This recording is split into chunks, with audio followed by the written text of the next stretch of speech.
भगवत कथा और भगवत भक्ति का महात्म्य। परमात्मा की कथा बार बार सुनोगे तो प्रभु के प्रति प्रेम भाव जगेगा। शौनक मुनि ने सूत जी से कहा, भागवत कथा में हमको श्रद्धा है, आपके प्रति हमें आदर है। अनेक जन्मों के पुण्यों का उदय होने पर ही अधिकारी वक्ता के मुख से कथा सुनने का सौभाग्य प्राप्त होता है। प्रथम श्रवण भक्ति है। रुक्मिणी ने अपने पत्र में लिखा था कि तुम्हारी कथा सुनकर ही तुमसे विवाह करने की इच्छा हुई थी। श्रुत्वा शब्द वहां है। भगवान के गुण सुनने से उनके लिए प्रेम भाव उत्पन्न होता है। श्रोता और वक्ता दोनों विनयी होने चाहिए। सूत जी श्रोताओं को साधुवाद देते हैं। वे कहते हैं, कथा सुनकर तुम्हें जो करना चाहिए वह तो तुम करते हो।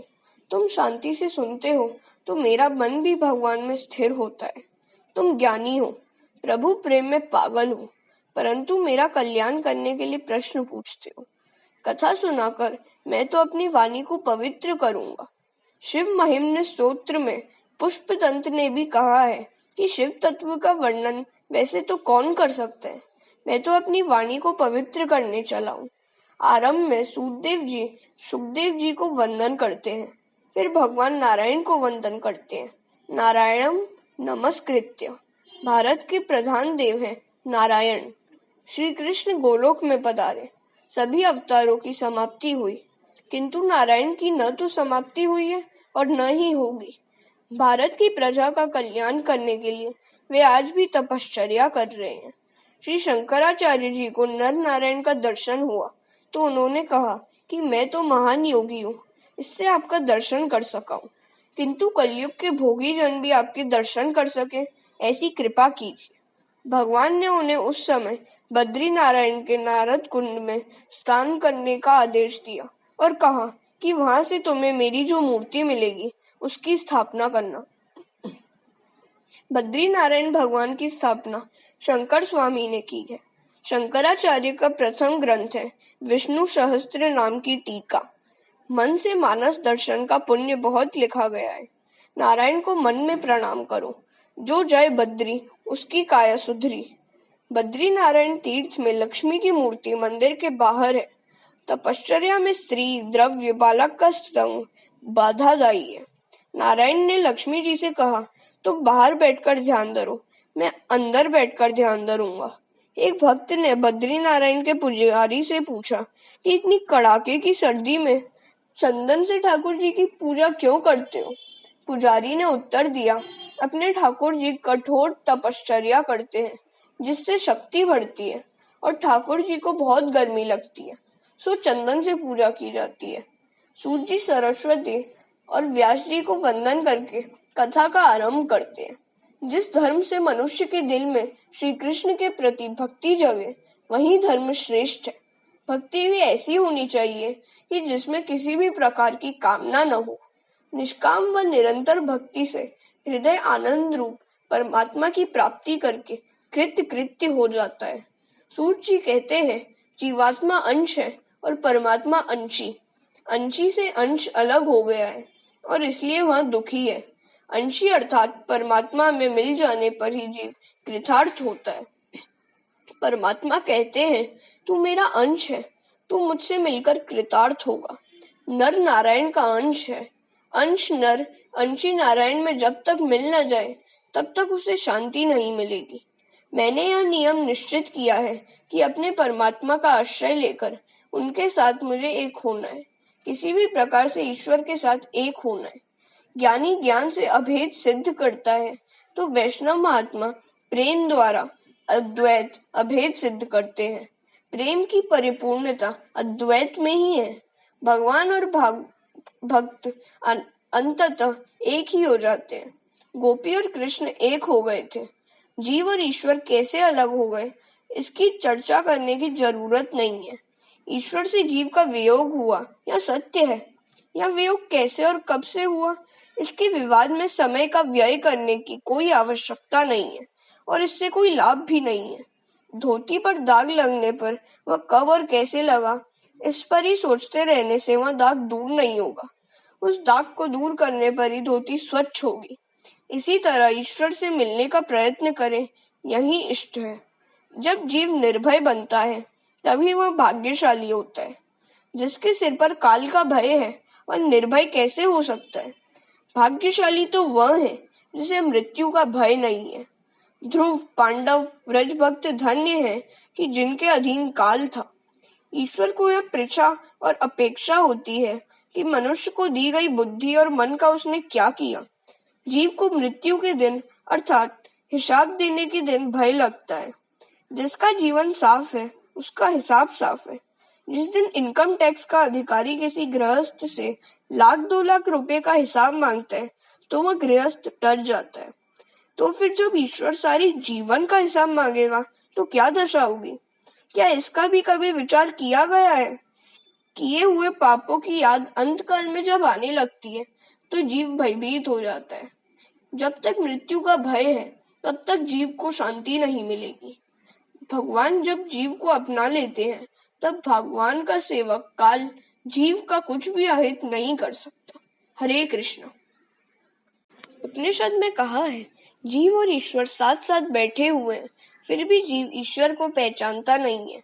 जीव बहिर्मुख बने तो वह अंतर्यामी को पहचान सके। एक व्यक्ति को मालूम हुआ कि गंगा किनारे रहने वाले एक संत के पास एक पारसमणि है। पारसमणि पाने की इच्छा से वह व्यक्ति संत की सेवा करने लगा। संत ने कहा कि मैं गंगा स्नान करने जा रहा हूँ, वापस आकर तुझे मैं पारसमणि दूंगा। संत तो ऐसा कहकर चले गए। अब इस व्यक्ति के मन में पारसमणि के लिए अकुलाहट बढ़ती गई। उसने संत की गैर हाजिरी में सारी झोपड़ी छान डाली, परंतु पारसमणि उसके हाथ न लगी। संत वापस आए। संत ने यह जान लिया तो पूछा कि क्या इतना भी धीरज नहीं है? पारसमणि तो मैंने उस डिबिया में रखी है। ऐसा कहकर उन्होंने एक डिबिया नीचे उतारी। वह डिबिया तो लोहे की थी। तो उस व्यक्ति ने सोचा कि यह कैसी पारसमणि है, क्योंकि जिस डिबिया में वह पारसमणि रखी थी वह तो लोहे की थी। इस पारसमणि ने उस डिबिया को सोने का क्यों नहीं बनाया? क्या यह पारसमणि असली है या यह संत मजाक कर रहे हैं? उसने संत से पूछा कि यह डिबिया पारसमणि का स्पर्श होने पर भी लोहे की ही क्यों रह गई है और सोने की क्यों न बनी? तो संत ने उसे बताया कि वह पारसमणि एक गुदड़ी में रखी थी। वह आवरण में थी, सो डिबिया सोने की न बनने पाई। इसी प्रकार ईश्वर और जीव हृदय में एक ही स्थान में रहते हैं, परंतु दोनों के बीच वासना का पर्दा है और फलतः दोनों का मिलन नहीं हो पाता है। अर्थात ईश्वर को जीव पहचान नहीं सकता और जीव का ईश्वर से मिलन नहीं हो पाता है। जीवात्मा डिबिया है और ईश्वर पारसमणि। दोनों के बीच पर्दा है जिसे हटाना आवश्यक है। अहम और ममता रूपी चिथड़ा दूर करना है। साधना करने पर भी सिद्धि न मिले तो साधना के प्रति साधक के मन में उपेक्षा भाव जगता है। जीव साधक है, सेवा स्मरण साधन है। श्री कृष्ण साध्य है। विष्णु भगवान की भक्ति करना पुरुषों का परम धर्म है। लोग मानते हैं कि भक्ति मार्ग बिल्कुल आसान है। सुबह भगवान की पूजा की कि बस हो गई छुट्टी, फिर वे सारा दिन भगवान को भुलाए रहते हैं। यह भक्ति नहीं है। 24 घंटे ईश्वर का स्मरण रहे, यही भक्ति है। भक्ति में आनंद है, किंतु मनुष्य केवल शरीर से भक्ति करता है, मन से नहीं। वाणी भगवान के नाम का उच्चारण न करे तो सब व्यर्थ है। मन संसार के विषयों में रमता रहे और शरीर ठाकुर जी की सेवा करे तो वह सेवा में कोई आनंद नहीं रहेगा। सेवा में क्रिया मुख्य नहीं है, भाव ही प्रधान है। सब विषयों में से मन को हटाओगे तब सेवा में आनंद आएगा। सेवा करने बैठो तो पहले भावना करो। सेवा करने पर भी भगवान के दर्शन न हो सके तो दोष अपना ही है। सेवक को सेवा करने के बाद मेरा पाप गया, मेरा दुख गया, मेरा दारिद्र्य मिटा, मैं कृतार्थ हुआ, ऐसी भावना होनी चाहिए। सेवा करने पर ऐसा भाव नहीं हो तो सेवा पूजा से कोई आनंद नहीं होगा। संसार के विषयों को मन से हटाओ। जब तक नहीं हटाओगे तब तक सेवा में आनंद नहीं होगा। सेवा यह भावना है। परमात्मा की सेवा तभी होगी तब संसार के विषयों का प्रेम कम होगा। परमात्मा से प्रेम करना है तो विषयों का प्रेम छोड़ना ही होगा। हरे कृष्ण। प्रेम गलियति साकरी तामे दोना समाही। प्रेम की संकरी गली में दोनों का निर्वाह नहीं होगा। जगत का बंधन न छोड़ोगे तब तक ब्रह्म संबंध नहीं होगा। संसार के विषयों का मोह धीरे धीरे छोड़ो। संसार को छोड़ के कहाँ जाओगे? संसार त्याग करने की आवश्यकता नहीं है, विषयों का मोह छोड़ने की जरूरत है। व्रत में त्याग करने की आज्ञा है, वह हमेशा के त्याग के लिए। हमेशा का त्याग हो नहीं सकता, इसलिए व्रत विधि बताई गई है। धीरे धीरे संयम बढ़ाओगे, वैराग्य बढ़ाओगे तो ईश्वर सेवा में, ध्यान में अनूठा आनंद आएगा। एक समय एक चौबे जी मथुरा से गोकुल जाने को निकले। नौका में बैठकर यमुना जी को पार करना था। चौबे जी भांग के नशे में थे। वे नौका में बैठे और चप्पू चलाने लगे। अपने बाहुबल पर पूर्ण विश्वास होने से कहने लगे कि नाव अभी गोकुल पहुंच जाएगी। चौबे जी ने सारी रात नाव चलाई। सुबह हुई। चौबे जी सोचने लगे कि यह मथुरा जैसा कौन सा गांव आया। किसी से पूछा कि यह कौन सा गांव है। उत्तर मिला कि मथुरा है, वहीं विश्राम घाट और वहीं मथुरा। नशा उतरने पर चौबे जी को अपनी मूर्खता का भान हुआ। चौबे जी ने सारी रात नाव चलाई, किंतु नाव तो रस्सी के जरिए घाट से बंधी हुई थी। नशे के असर से वे नाव खोलना ही भूल गए थे और सारी रात चलाने पर भी वहीं के वहीं रह गए। यह कथा हंसने के लिए नहीं कह गई है, मत हंसो। यह अवस्था चौबे जी की नहीं, हम सबकी है। सभी इंद्रिय सुख के नशे में चूर हैं। जीव को इंद्रिय सुख भोगने का नशा चढ़ गया है। स्पर्श सुख का, संसार के विषय सुख का नशा चढ़ा हुआ है। धन के नशे में मनुष्य मंदिर जाता है और नशे में होने के कारण ठाकुर जी का सच्चे मन से चिंतन नहीं करता है, अतः उसे भगवान के दर्शन के आनंद नहीं होते। दुनिया के विषय सुंदर नहीं है, केवल परमात्मा ही सुंदर है। वासना रूपी डोरी से विषय में बंधी हुई इंद्रियों को छुड़ाना है।